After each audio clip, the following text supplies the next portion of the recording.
Hey guys, this is Tom Box. Welcome to MST.TV, and it's been a while since I've shown you guys a deck profile, and this deck profile is mainly for the future, preparing you guys for what is to come. Now in the future, there's going to be two really powerful bird decks, and I'm going to be covering one of them in this video here today. So make sure you guys smash that thumbs up button and hit the subscribe if you want to see the second bird deck that's coming up as well.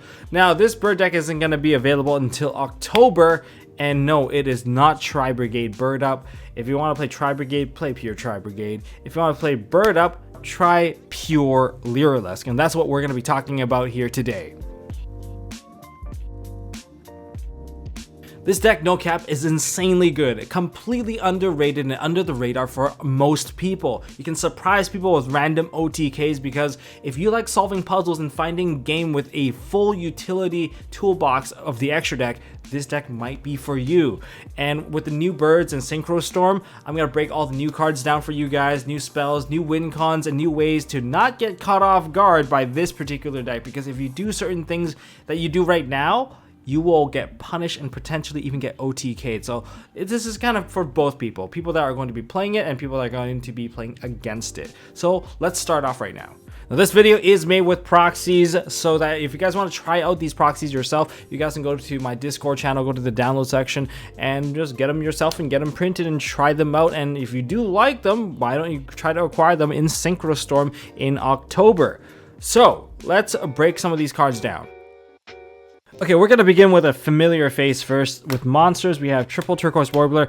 No monsters, you can special summon this card from your hand. It does not start a chain. And you can special summon a Lyrilusc monster from your hand or graveyard if this card is special summoned from your hand. So if you 1-for-1 this from your deck, you will not get the effect, but if you 1-for-1 it from your hand, you can.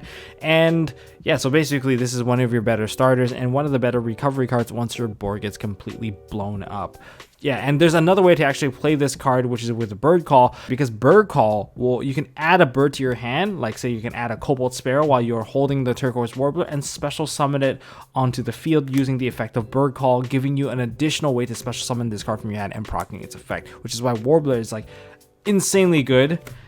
Then we have one of the most important monsters in the entire deck, Cobalt Sparrow. This is whenever it's special summon, you get to add a level 1 wing beast to your hand. Now, not just that, but the other effect when used as an Xyz material is really crucial when it comes to pushing for aggression. Cobalt Sparrow makes it so that your opponent cannot imperm you. Remember, your guys don't exactly have much of a stat line, so imperming it will usually take away most of the damage, but this card will prevent that from happening because it's anti-targeting.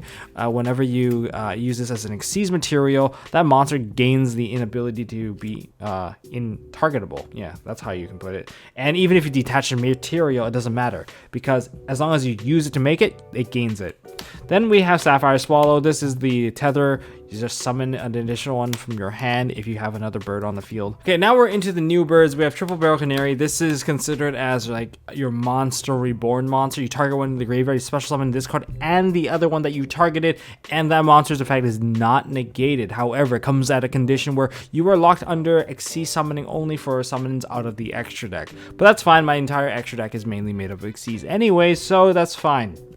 But here's the key thing about this card.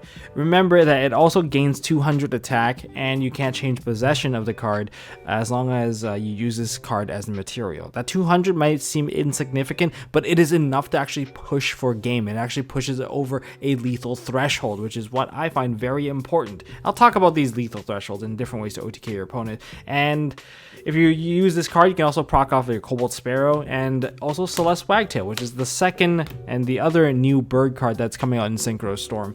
This card is basically part of the combo. Both effects are useful. If this card special summon, you get to add one of your spells and traps. In other words, it becomes a Rhoda for bird call. And the bird call is your Rhoda, so you get to search your Rhoda, and you have a Rhoda for the Rhoda. Man, you just have everything searching each other, and in terms of like the combo play of the deck, you just basically go through all your birds because they all fetch out each other. Now, the other effect in the graveyard also matters a lot, and it's in fact a material-based effect where you could do activate it in the graveyard, target a Lyrilusc Xyz you control, and attach it as material. That's once per turn. It's really powerful nonetheless because Remember, it's an Xyz deck. You can make Zeus, you can reattach more materials onto Zeus. Like, what? That's crazy. So those are the main Lyrilusc names, but you do have another like honorary member, which is Slower Swallow. I played triple of it. I tried it. Originally, I just tried one, and then I always end up searching it out, and I actually did not mind it in my hand either because it's also a wind wing beast. And in terms of like a bricky hand, remember, this card is technically a Pot of Greed. It's just a very slow Pot of Greed, which requires you to tribute this monster off of the field, and it has a special summon base condition. Once you go through like your 4 searches or so, you probably want to still grab a Slower Swallow, and if you already have enough material to build your board, then you can use this to draw 2 cards on your following turn so that you get a double draw. And that's really good. Who doesn't want to draw 2 cards per turn? And the other thing is, in case you actually need the body, it's free as long as you control 2, not just you, but as long as on the field there are 2 monsters with the same level, you can special summon out this card from your hand. And since Lyrilusc are all level 1s, you activate your Sapphire Swallow, and it comes out. You can actually special summon out Slower Swallow, and that part does not start a chain, so you just get a free monster. And you can activate it, tribute itself, get yourself a double draw during the next turn, or use it as material to punch your opponent for a game. This card is better than you might think. Give it a try. You actually will like it. I guarantee it.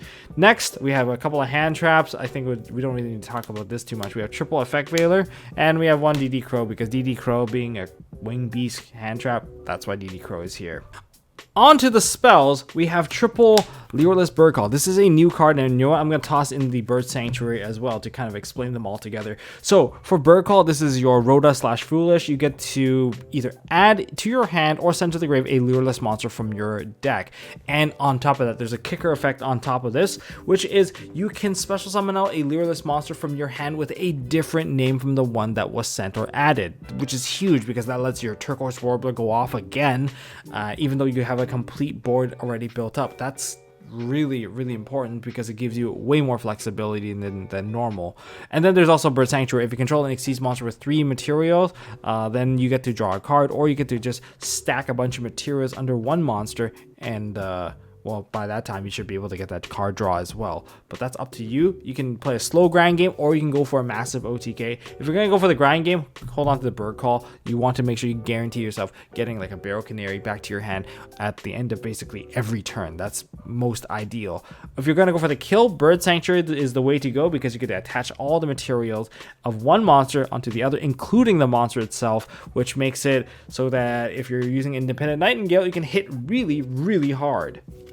All right, so next up, we're going to go for Draw Power. We're going to go Pot of Greed, but on top of Pot of Greed, we have, oh, sorry, this is Pot of Desires. This is Pot of Greed. Wing Requital is the Pot of Greed for Wing Beast, because if you control 2 or more Wing Beasts with different original names, you get to draw 2 cards by paying 600 life points. I'd pay 600 life points for 2 cards easily. I'd pay like half my life points for the 2, and I give up all my spells and trap activation for 2 card draw. And now you have one yourself. But this one's not guaranteed, because this one, I'm not sure if it's going to be part of Synchro Storm. If it is, that'd be great. Konami, please. If not, maybe it's in Battles of Legend or Brothers of Legend. And continuing on, we have triple Forbidden Droplet. Droplet is just really good in this deck because you have a lot of Graveyard Revival coming from your monsters. Therefore, throwing them into the graveyard is not exactly a concession of those material. You're just being able to cycle it later on. And as for the remaining cards, I have Instant Fusion and 1-for-1 as extenders. This one can get Assemble Nightingale, sorry, not Assembled, her fusion form, Independent Nightengale, and you're going to be able to burn your opponent for 500. And don't forget to burn them again if you do ever bring it back. And on top of just bringing stuff back, this card, when you bring out the Independent Nightingale, it is a level 1 wing beast that helps you extend. 1-for-1 can go in for Cobalt Sparrow right away. And we have finally a copy of Call by the Grave. But on top of that, we have one more fun card, Psychic Blade. This is just a personal tech choice, because if you make a 3 material Independent Nightingale or Assemble Nightingale, you can attack 3 times and usually go for game with a Psychic Blade. As for traps, I'm just running triple Impermanence as hand traps, or just maybe Disruption, but honestly, they also have their own copy of their own Lyrilusc trap card. I'm currently not playing it because all it does is modulate the attack, and I don't find that necessary. If I know what I'm doing, I shouldn't really be able to lose in terms of that. Also, if you're going to be running a trap card in the side deck, run Harpy's Featherstorm so that you can use Featherstorm to just shut down your opponent's turn if they're playing a monster-centric deck. Okay, for the extra deck, let's start off with the most important monster, which is Triple Recital Starling.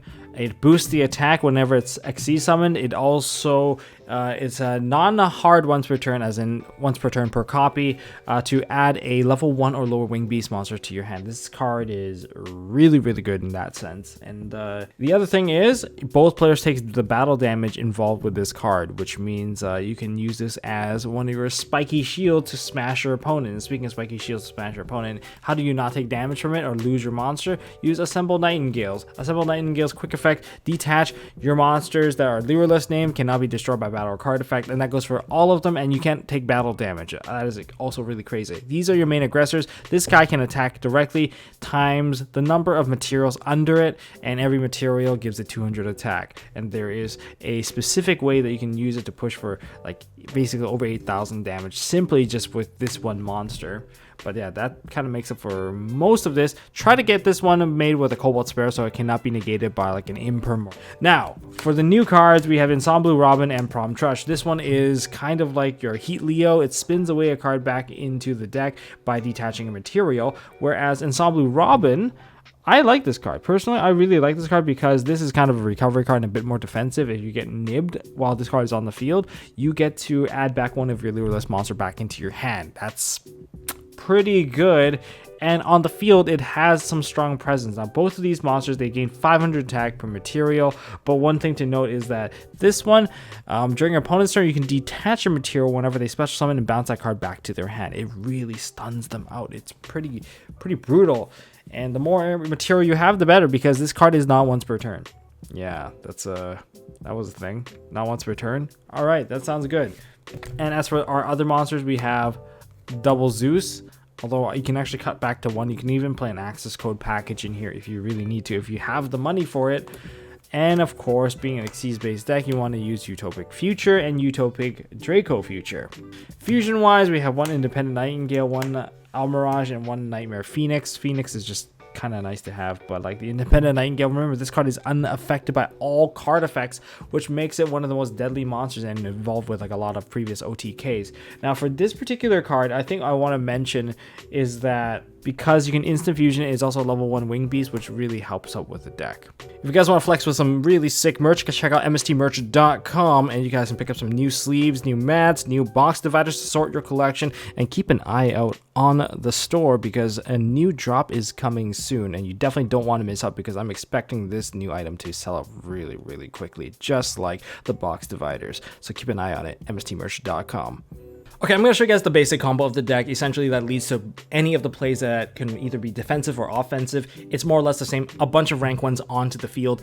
And let's just show how you can do it. It's a 2-card combo, and it can happen with a variety of hands. But this one, we're going to use Bird Call and Cobalt Sparrow to kind of highlight this situation. Activating the Bird Call right away, this is going to fetch to me immediately one of the birds. Let's go with Sapphire Swallow, and as a part of the resolution, I'm going to special summon a different bird, which is the Cobalt Sparrow. Cobalt Sparrow in your hand is one of the most decent cards you can have in the opening hand because you can combo off with 3 other cards that are all 3-up. So there's 9 different cards you can combo with this. Activate the Cobalt Sparrow, and Cobalt Sparrow is going to fetch the Celeste Wagtail. This is additional search for you. So we're going to activate the Sapphire Swallow, special summon the Celeste Wagtail. Celeste Wagtail is going to add either a Bird Sanctuary offensively. If you're going to go for the aggression, you want to stack monsters together, you can definitely do so. Or you can go for the Bird Call to be a bit more defensive so that next turn you'll have another way to rebuild this full board at the cost of nothing, except for you can't go into any of your extra deck monsters except for Xyz, but look at the extra deck, it's mainly just Xyz monster anyways. So, you know, a little sidetrack there. Let's just start by making monsters. We're going to use the Cobalt Sparrow. Remember, whatever that uses the Cobalt Sparrow as the material to make it will be untargetable, so you go for the Recital Starling. You can activate the effect to boost up something that is on the field. and you want to boost it up like over to like 3,000 attack, giving it 600, 600. It's pretty easy to boost it up. If they have a monster with 1,500 attack points, you can probably kill them by just crashing Recital Starlings into them with an Assembled Nightingale. So with that in mind, well, now the next part that we're going to do here is that we are going to buff, and then we're going to activate the effect detach the Cobalt Sparrow, and we're going to add Barrel Canary. So this search is not hard once per turn, so you'll be able to do it per copy, and you can make more. But in this particular case, because I already burned the Bird Call, I'm just going to go with the Bird Sanctuary and now have a Barrel Canary. Activate Barrel Canary, target the Cobalt Sparrow, special summon both of these onto the field, and you can, in this particular demonstration, notice I have not normal summoned yet, so I might just go for another Recital Starling and buff the monster some more. That's kind of the point. And now we're going to detach the Celeste Wagtail, and we can get ourselves a normal summon. And you can just grab any normal summon. Say if you want to buff your monster, you can go for another Barrel Canary if that's your fancy. You can normal summon out the Barrel Canary, overlay these two, and now you can go for an Assembled Nightingale. This Assembled Nightingale currently has 600 attack, and you can buff it to 800 attack by activating the effect of Celeste Wagtail. So now you can activate Bird Sanctuary and draw a card, but notice that you can also change it up. This is more for going on the offensive, because when you go into the battle phase, remember that Assembled Nightingale can definitely keep you alive, keep all your birds alive. So you want to swing 3 times with this first, 800 3 times, because this gives you an additional 200, and then it's 200 per material, so it's 200 for the monster itself, and then 200 for each of these, so that's 800 3 times, that's 24. And if there's a monster that has over 3,000 by you buffing them up, this is the part where after you're done attacking, you detach for your effects so that your birds don't die, and then you just crash these two into it, and then you take game. So that's one way of achieving a game. But on the other hand, if you didn't need to open like this, or if you had like a better way to open, these two can definitely be something else. And same with the Assembled Nightingale. In terms of like the board that you can go for, instead of Assembled Nightingale, we can switch this out for this. And you'll still get the draw with the Bird Sanctuary if you're going to go for that. And you can sit on an Ensemble Robin and probably put the material under here so that you have a monster negate, untargetable bounce that if your opponent decides to go special summon, you can definitely ruin their day by bouncing it back to their hand. That's one of the variations of going first boards. My personal favorite variation, however, is to sit on an Ensemble Robin, Assemble Nightingale, plus next turn's free add, which would be the Recital Starling.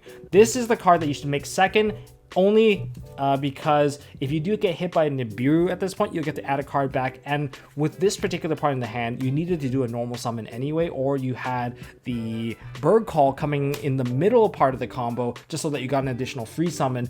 And if they nib you at this point, everything goes to the grave. Well, you get to add back some of your cards. Say you want to add back maybe a Sapphire Swallow or a Cobalt Sparrow, then you can do that for sure. I'll probably leave the Cobalt Sparrow in the grave and add the Sapphire Swallow so I have additional summons. Or if there's a Turquoise Warbler, that's another card that I would definitely add back to my hand. And in that case, then the Nib token would come down and take the spot, and then you would activate Barrel Canary to secure your position.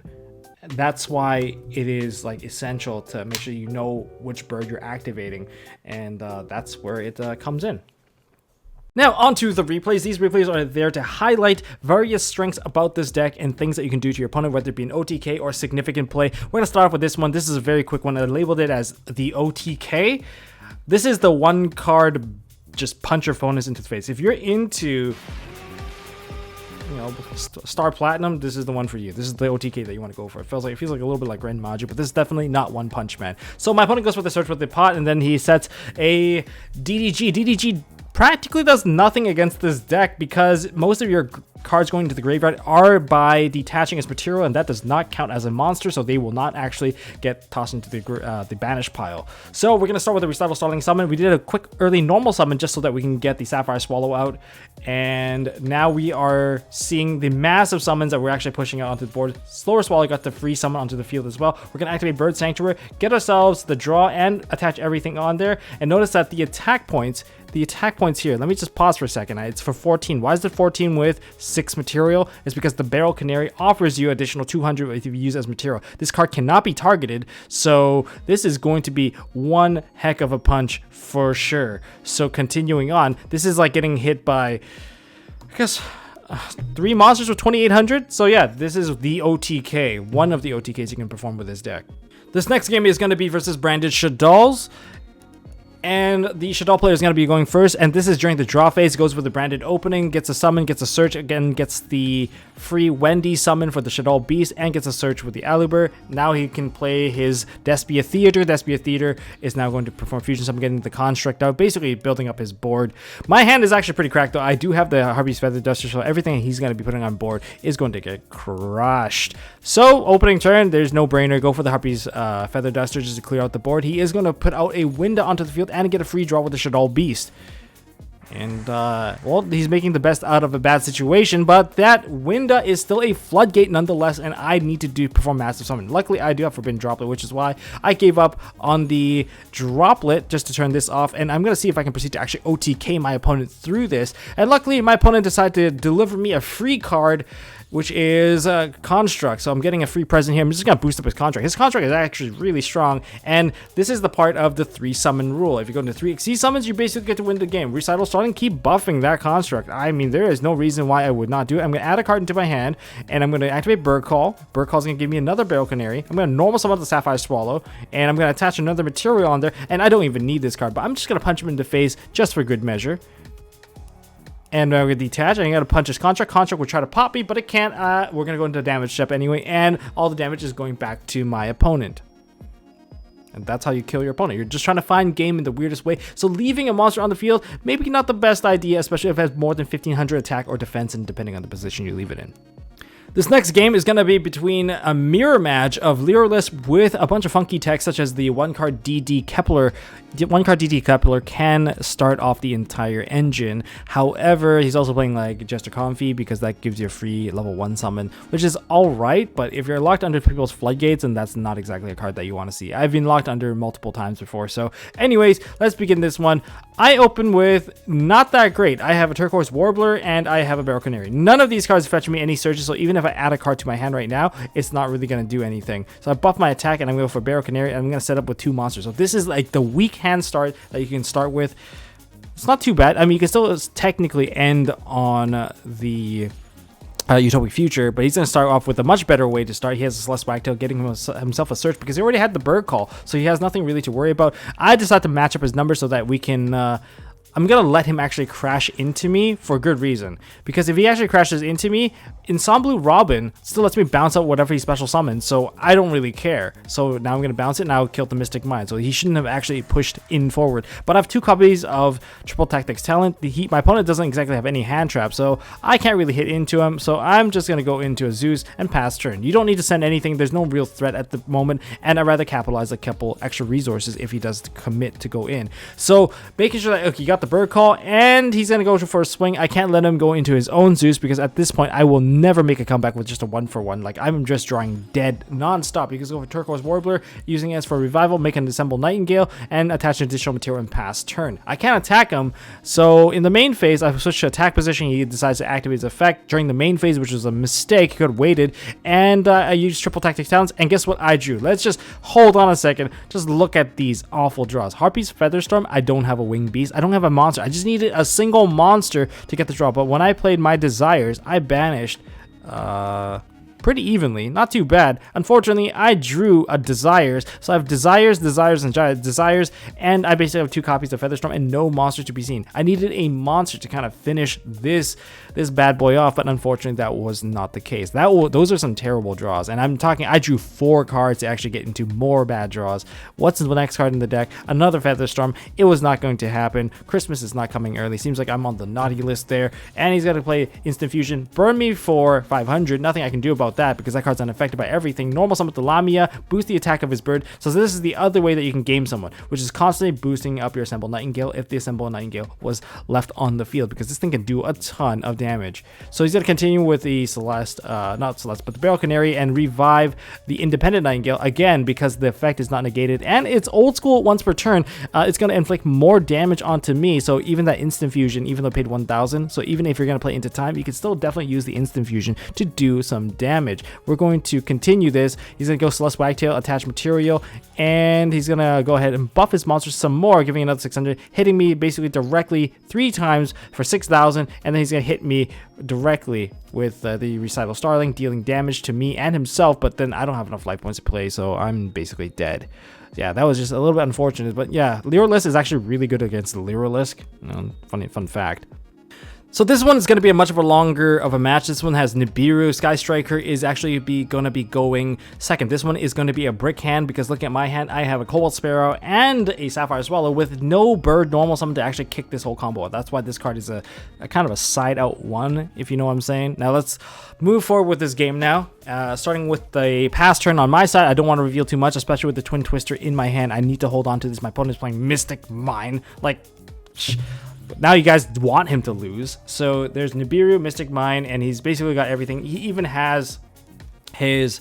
Wow, that was a big risk there. I'm playing a bird deck. I played DD Crow, but he went for it anyway. Now he can go for the engage. He's going for full combo here, but that's all right. I think that's fine because I have a Denko Sekka. Denko Sekka can usually hold on to most of the game, but misplays can happen. Now I set 2 cards. He's going to activate his Eagle Booster. I don't do anything. I still don't have a combo to even kick things off, and sometimes that's just what it is. I'm going to activate Twin Twisters to pop away his multi-roll. He's going to go to Shizuku, swing at me for some more damage. I'm going to have to accept it. He goes for Shark Cannon, which is an amazing card against his matchup, and that's one of his best options.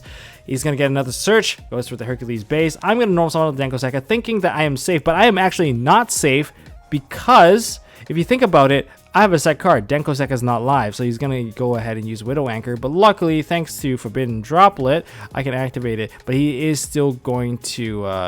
well, he gets nothing. I stunned out his remaining back row. He's locking me out some more. And I'm like, you know what? I'm going to swing into his monster.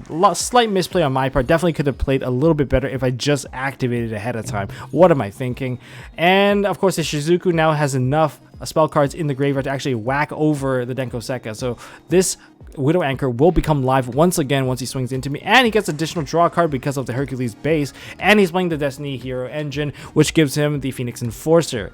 Well, I'm sorry you don't get yourself a free card from the Area 0, but Destiny Phoenix Enforcer is actually not a bad card in this particular matchup because he can activate it, pop it off, and keep the back row live. Continuing on with the turn, we have Barrel Canary activating, and now we're going to see Cobalt Sparrow. Cobalt Sparrow gets Ash, and we're going to continue to build board. That's 4 summons now. Nibiru is almost ready to kick things off. And now we're going to go into Assemble Nightingale. Probably he could have popped against the Cobalt Sparrow, but now he has a little bit of a problem because if he activates his Enforcer, I'm going to chain mine. So I have ultimate protection over all my cards. Even though he doesn't target, he can't pop any of my cards. He kills his own monster to make his own back row live. I go into Recital Starling. He probably should have dropped the nib beforehand. Oh, well, he can drop it right now, actually, but he shouldn't really have let me add a card. That was a big problem for him because I got myself a free card. Now I play Bird Call. He's being really patient with it. Not gonna lie, that patience is actually gonna pay off as I attempt to go for massive amounts of damage, but he's being super patient here. I think he's just completely waiting for the right opportunity. Now this Recital Starling added a DD Crow, banished the Destroy Phoenix Enforcer, so it's still activated, so it's still going to be reviving a Destiny Hero. So I'm going to go for some damage here. Don't know why he didn't just drop the nib, because the nib is actually really, really small. Most of my original stats are really weak. I go into Utopic Future, and he decides to nib me at this point, which I did not actually expect. I mean, all the other cards went through, but that was a really patient nib. But he does have control. He has the biggest monster. Unfortunately for him, he does not actually have a ray to actually finish me off. But that's the worst part. So I go down to 300 life points, and my hand is ready to go in. He reveals 3 cards again, misses with his Area 0, and we proceed to the next turn. I have a Pot of Desires, fetch baiting an Ash. If there's an Ash, there's no Ash. We're going to go ahead and go to Barrel Canary. And remember, I play Kaijus in the side. I sided in Kaijus to take care of Floodgate-esque monsters from time to time. And there are some problem monsters that still do exist in the game. And since I don't need my... Well, I don't really worry about my opponent having big monsters because I can just attack into them and just, well, win. That's why that's fine. So we're just gonna kick things off. There's no hand traps, no nothing. Now I get to go in, and he's only at 4,050 life points. That just means just throw 4 birds onto the board, keep buffing the Nibiru that he left on the board, and we're just gonna go for game at this point. Slower Swallow, Ensemble Robin. I guess I can attach another monster, go for the Assemble Nightingale. detach, reattach. Now all my cards are safe. We're just swinging into that. I'm just gonna do some direct attacks and call it a day. Yeah, so that's how you can survive, I guess. I mean, there's a couple of misplays here and there, but I thought this was a pretty epic game. I mean, 9 turns, man. When do we get 9 turns in Yu-Gi-Oh? Alright, that's all I got for this video. If you guys enjoyed this video, giving you guys a bit of a head start with Lyrilusc Pure, well, smash that thumbs up button, hit subscribe, ding notification bell, and thank you to all my new Patreons out there. And right now I'm taking, for my Patreon specifically, I'm taking on requests for proxies that you guys may want. I guess you guys wanted new Destiny heroes. These are going to be exclusive to the Patreon stuff because these are your Patreon perks. I'm just going to make them so that you guys can just print them out, test them out, see if you want to play the other stuff in the Burst of Destiny and maybe other structure deck sets that maybe won't come up for a little bit. But thank you guys for watching. And if you guys want to see more videos like this one, don't forget I'm going to be covering the next bird deck as well. So stay tuned for that. Make sure you guys hit subscribe for that. And I'm also going to be covering some of the weaknesses in the next episode of Ultimate Counter Guide for the future. And I'm just really grinding out the weaknesses, beating my own deck per se, and giving you guys a head start on that too. So I'll see you guys in the next one. And don't forget to check out MSTmerch.com.